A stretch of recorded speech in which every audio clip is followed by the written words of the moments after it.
आठवड्यांच्या विश्रांतीनंतर लातूर जिल्ह्यामध्ये पावसाचं आगमन झालेलं आहे। रात्रीपासून जिल्ह्यात सर्वदूर पावसाची रिपरिप सुरू आहे, तर कवळ्या पिकांना पावसामुळे नवसंजीवनी मिळाली आहे। दरम्यान शेतकऱ्यांमध्ये देखील आनंदाचं वातावरण आहे। पुढील काही तास हवामान विभागाने लातूर जिल्ह्याला पावसाचा इशारा सुद्धा दिलेला आहे।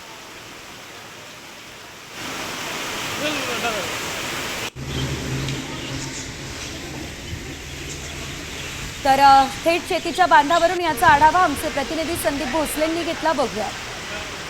मागच्या 2 आठवड्यापासून हुलकावली दिलेल्या पावसाने अखेर लातूर जिल्ह्यात हजेरी लावायला सुरुवात केली आहे। पाहायला गेलं तर रात्री लातूर जिल्ह्यातल्या काही भागामध्ये पाऊस झाला आणि त्यामुळे कुठेतरी आता पिकांना नवसंजीवनी मिळताना पाहायला मिळते आहे।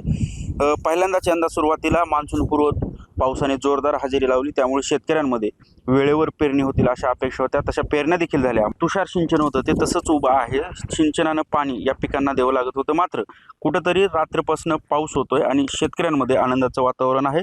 पिकांना देखील नवसंजीवनी मिळाली आहे। तर पुढील काही दिवस पावसाचा इशारा देखील हवामान विभागाने दिला आहे।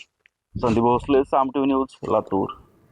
आता isakal.com आहे देशातील नंबर 1 ची मराठी न्यूज वेबसाईट। प्रत्येक अपडेटसाठी isakal.com ला नक्की भेट द्या।